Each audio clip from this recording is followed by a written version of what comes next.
I want to quickly apologize before starting this because I feel like I'm getting kind of sick again. So um, this probably won't be my greatest chapter so far, but I at least want to put out one chapter this week, and I hope that I don't get sick.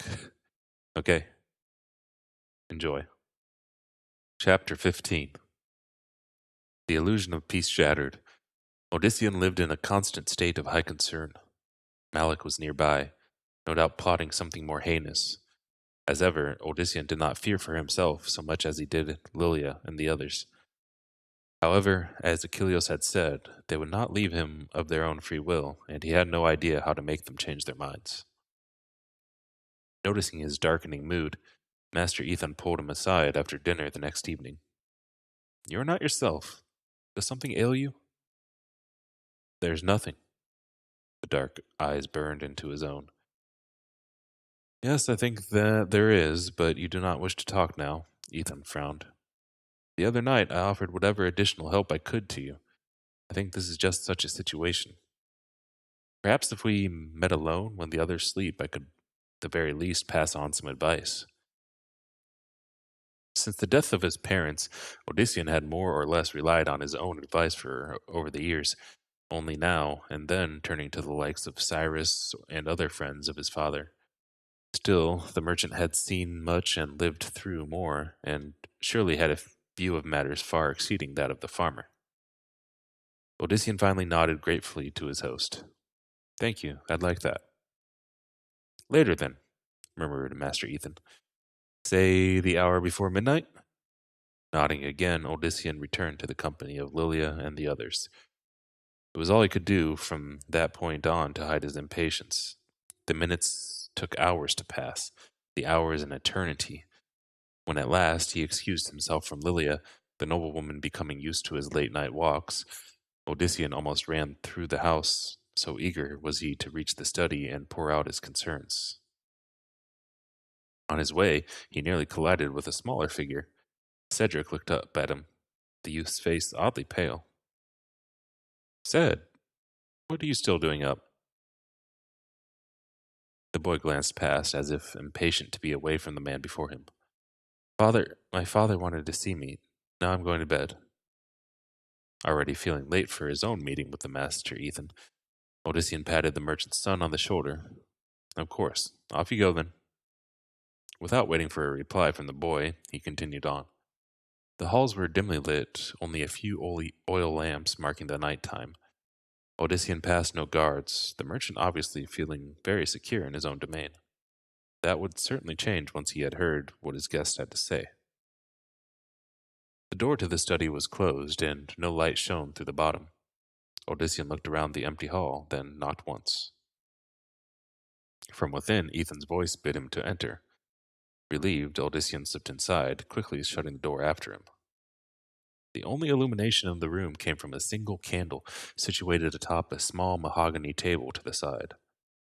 Next to the candle sat a decanter of wine and two goblets, one of which Odyssean's host, seated in a leather chair next to the table, took up even as the farmer's eyes adjusted to the gloom. "Tonight I find the quiet of the night much more relaxing," explained Master Ethan after a sip of wine. "The better to think, also." Odyssean slipped into another chair that Master Ethan indicated. "Thank you for seeing me." "How could I not, after all that has happened? Odyssean, I could not refuse this moment to you." He gestured at the other goblet. "Please, I would recommend it." Although he wanted to keep a clear head, Odyssean suddenly felt parched. He allowed Master Ethan to pour him some wine. The liquid flowed like delicious fire down his throat. "A strong vintage, but one that touches the soul, I say." Ethan put down his own goblet.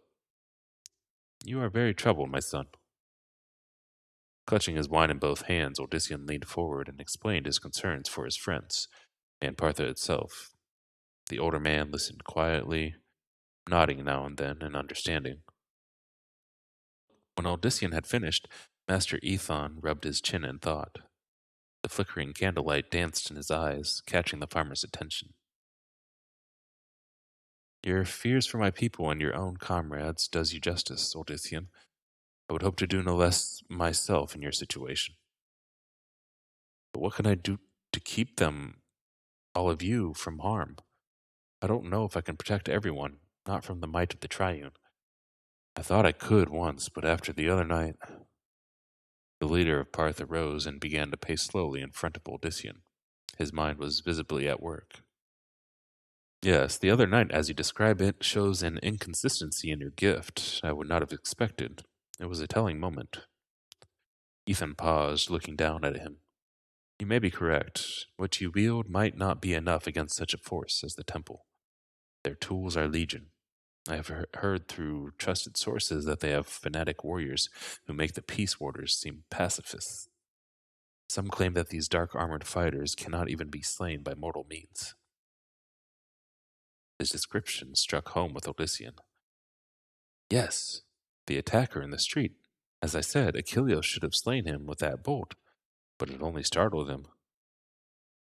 The older man stepped from the vicinity of the candlelight, all but disappearing in the shadows in the far corner of the room. So the stories have merit. It almost makes me suggest. But no, you would never do that. What? Odyssean was willing to try almost anything, if it would at least protect the woman, the people he loved. Tell me. Master Ethan turned to face him again. If not for the fire of the candle reflecting yet again in his eyes, Odyssean would not have been able to read anything of his expression. In that gaze, though, he saw determination, and that strengthened his own resolve. There is one way to protect them and my beloved Partha, but I feel much guilt even suggesting it. Please, I won't hold anything against you, Master Ethan. You've been nothing but a good friend and host. Very well. It may be, my young Odyssean, that you can only accomplish what you wish by leaving them without any notice. Leave them in the dead of the night and ride out of Partha as if the hounds of the temple are nearly upon the town. Ride out and meet with this Malik. Odyssean leapt to his feet, the goblet dropping and the chair falling backward. What? Hear me out. Malik came for you. He wants only you. Whatever the outcome of your encounter with him, by abandoning Partha and the others, you remove them from the situation entirely. The Triune will trouble them no longer. The terrible thing was, what he said had not gone unconsidered by Odyssean already. Yet to hear it said so bluntly put a solid weight to it that pressed down hard on his heart. But it would keep them all safe, especially Lilia. Still, there was something else to think about. But the High Priest's minions are already in Partha. It may be too late to undo that. They watch for you. They will assuredly see you leave, even if you choose to do so this very minute. Such creatures will immediately follow their prey. Or does that not make sense? To Odyssean it made dreadfully perfect sense, and yet there was that about Master Ethan's suggestion that did not sit right with him. But it's the only way, his mind insisted. The merchant stood silent, letting Odyssean battle this out himself. Leaving the others behind was the only true course of action. This was strictly between he and Malik. They would all follow me, you think? The creatures of the High Priest, I mean? I would guarantee it. To do anything to the contrary would be absurd. That finally settled it for Odyssean. I've got to do it, then. His host bowed in acknowledgement of the heaviness of his decision. I will assist you to the best of my ability, in any way that I can. Ethan reached out a hand. Odyssean instinctively did the same, but just before the two men could shake, a sense of urgency overtook the son of Diomedes.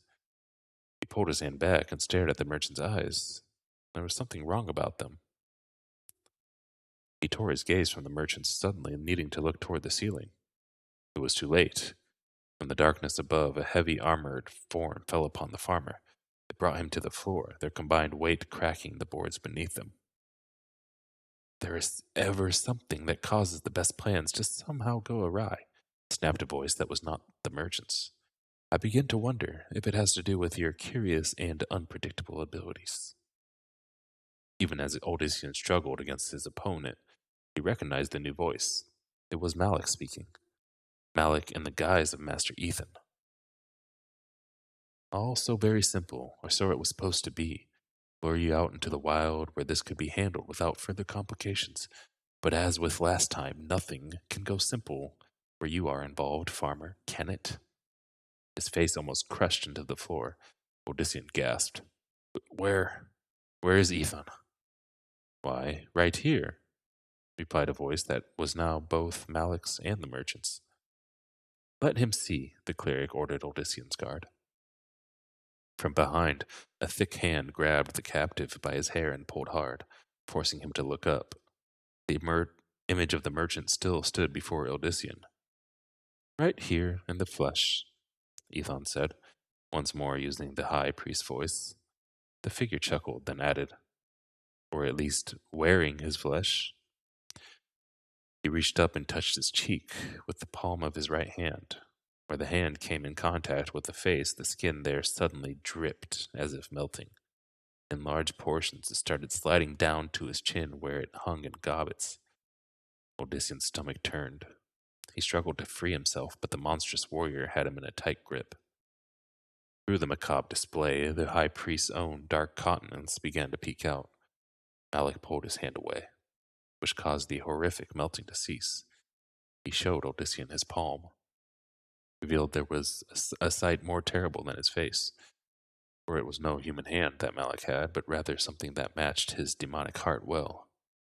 The high priest flexed what passed for fingers, and it amazed Odyssean that he had not noticed the misshapen appendage, despite the disguise. A simple use of misdirection and illusion, explained Malik, reading his expression, or his thoughts. He thrust the limb closer. Granted me by my master to assist in this hunt. I tested it twice before the merchant, whom the Morlu caught as he was returning to his home. He was an opportunity that I could not pass up. Odyssean spat at the man, unfortunately coming up short with his effort. His guard, a Morlu, the high priest had called him, rewarded the captive's attempt by slamming Odyssean's face in the floor again. That will be enough, Malik commanded. Whether to his prisoner or the guard, it was impossible to say. Raise the fool up. Another pair of powerful hands took hold of Odyssean's right arm. The original Morlu shifted to the left. The two armored giants held Odyssean in vice-like grips. Not as I originally intended, but this will do. The door opened. Glancing there, Odyssean saw in horror that Cedric had returned. Go, he shouted at the youth. Run! But instead of obeying, or at least looking fearful, Cedric ignored the warning. To Malik he said, The woman's not in the room. The blood drained from Odyssean. The voice emerging from Ethan's son was no more that of the boy than Malik's had been the merchant's. No, he gasped. No. She must be there, insisted the cleric. I sensed her there, even now. The arm, too, verifies that. It is drawn to her, as the master said. You looked in the wrong room. Cedric shook his head with a dismissive shrug toward the gaping Odyssean. He grunted. This one's scent is all over the room, and the bed. Nothing of her, no smell, no trace. Malik reconsidered. I see. This is a wily prey, certainly more so than this buffoon. Odyssean could not make sense of everything the pair said, but one bright point stuck out. Malik had sent this abomination. Tears streaked down Odyssean's face as he thought of what happened to the lad. He sent this abomination to hunt for Lilia. That, thankfully, had so far ended in failure. Find her quickly, Deimos, the high priest continued. You will leave nowhere untouched. The spell I cast will continue to muffle any sounds within the house only. Recall that at all times. I will hunt her down, great one, and she will not live long after that. The false Cedric accented his dire statement with an animalistic snort, then left again. Malik smiled at his captive. You will salvage this yet, it seems. Then you will be on your way to a long overdue audience with the Primus. They'll not let you out of Partha, cleric, Odyssean snarled. The townsfolk loved Master Ethan. They'll stop you. They'll tear you apart for what you've done. But why should they stop me? Asked the malevolent figure, putting his monstrous palm to his face. As Odyssean watched, stunned, the flesh moved to cover the revealed areas. In seconds, Malik once more completely resembled the merchant, even to the difference in height. The spell that allowed him to walk in Ethan's flesh was an astonishing if grisly creation. Why should they stop their dearly beloved leader? Indeed, there was no reason, and Odyssean now saw that. The guards and any bystanders would be fooled just as he had been, especially in the dark. She must be one of the others, Malik went on, turning back to the question of Lilia. Perhaps she is already seducing one of them to take your place. The high priest could not have said more terrible words in front of Odyssean. His blood boiled and a mindless rage swept over him. He shoved back in an attempt to free himself from the guard's grips. But instead of the few steps back, steps during which he had hoped his captor's feet would trip, Odyssean and the two Morlu flew across the study, and through the window. Debris rained down on Odyssean as he and the Morlu fell. Despite their predicament, the bestial warriors clung to him as if their lives depended upon doing so. Odyssean, in turn, tried to fold himself up as much as possible, aware that the ground was not all that far. They collided with a thud and a rush of dirt. The crack of bone echoed in Odyssean's ear. One of the Morlu let out a rasping cry, and his fingers slipped from the captive's arm. Odyssean immediately tried to pull free of the other warrior, but the Morlu had held fast. As the two rolled over, they came face to face. The night shadowed the Morlu's countenance much, but not enough as such close range to prevent the son of Diomedes from seeing the black pits where the eyes should have been. A fist in the Morlu's chin did nothing. Odyssean grabbed for the throat, just as his foe did the same. The warrior's fingers all but threatened to crush his windpipe. Yet for some reason the Morlu held back. It took Odyssean several precious seconds to understand why. They still wanted him alive after all this. Why else to try to take him in secret? However, while that gave him some hope, he could not completely discount the Morlu forgetting orders and finally simply killing the man with whom he struggled. What stared at him from within the unsettling ram's skull helmet was not human, not anymore. At any moment, his foe might become lost in bloodlust. With all his will, Odyssean attempted to summon the same strength that had thrown him and his two bulky adversaries so far away. Gritting his teeth, the farmer swung at his foes again, this time aiming at only the target, the heavily armored chest. The Morlu blocked his wrist, slowing the strike.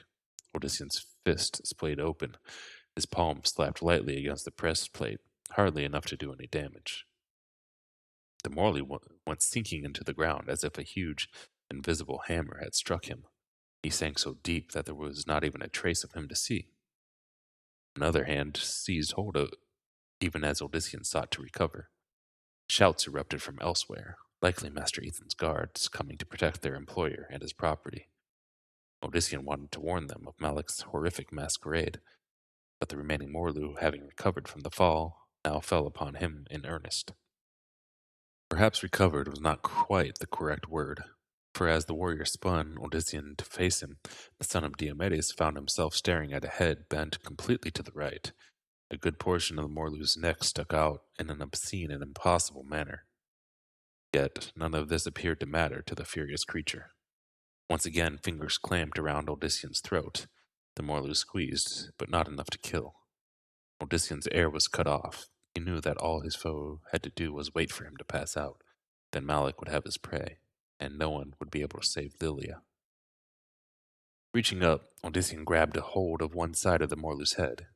Gritting his teeth, he pulled as hard as he could. With a horrible sucking sound, the head came free. The Morlu's body shivered and the fingers released. It grasped blindly for the head, which Odyssean pulled back. Like something out of a ghastly puppet show, Odyssean led the torso several steps toward the wall surrounding Master Ethan's estate. Then, with as much strength as he could muster, he threw the head over. The torso lunged only to collide with the wall. He repeated the attempt, but with the same results. On his third try, the headless body stumbled, then slid to the ground, where, at last, it stilled. Exhaling, Odyssean quickly looked back at the house. There was no sign of any activity in the study, but around the grounds guards scurried. Two of them closed on Odyssean. The moment that they recognized him, the pair slowed. He gestured at the house. "Inside! There's more inside! Beware! Must cut off their heads!" They looked at him with somewhat fearful expressions. Odyssean did not care if they believed him. He ran past, already fearful that Malik had located Lilia, or any of the others for that matter.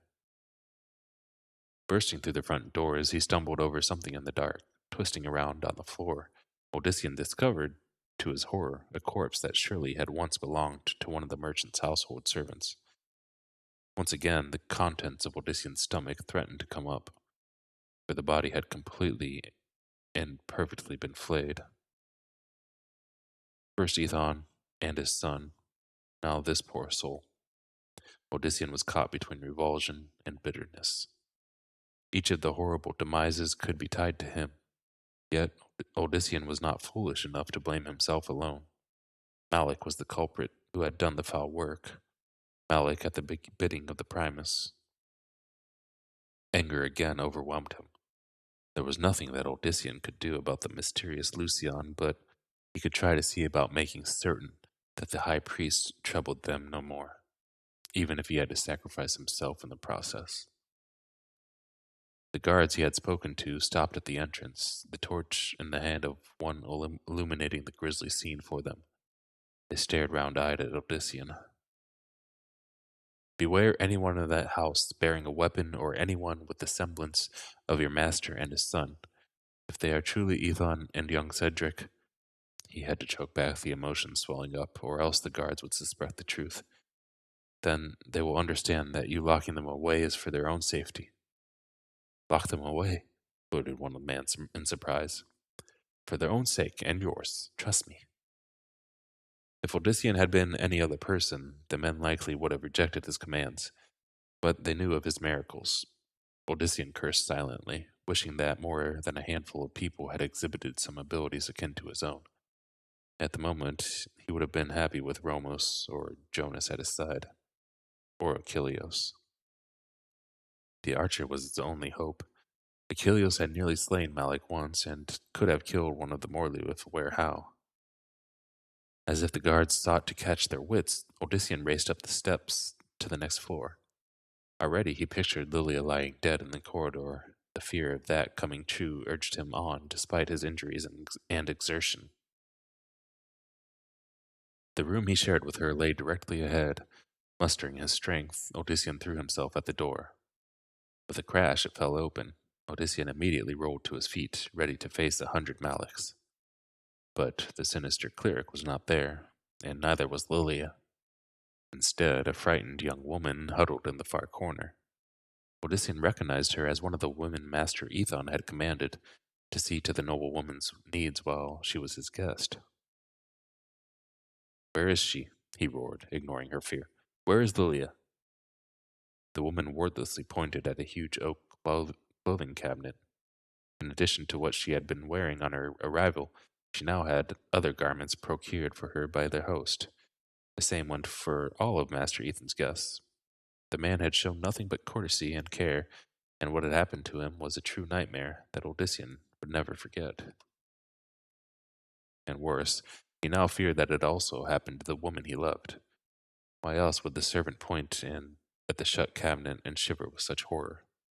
Then something struck, a chord, a servant, a household servant. Odyssean recalled the false Cedric and how, despite his diminutive appearance, some spell surely hid from sight another monstrous Morlu, or the like. Could it be? He whirled around, almost too late. It leapt across the bed at him, a thing swollen beyond the proportions of the skin it wore. Rips and tears spread through the fragile flesh, and beneath them could be seen armor. The face was a contorted mask, no longer fitting, and even as the horrific figure fell upon him, Odyssean could not help but again marvel at how Malik's spellwork made size and shape of no consequence to the guise. The two crashed into the cabinet, reducing it to splinters. Scraps of stolen skin dropping from his ghoulish countenance, the Morley raised his hand. a hand in which he now wielded a savage curved axe. With a grating laugh, he brought it down upon Odyssean.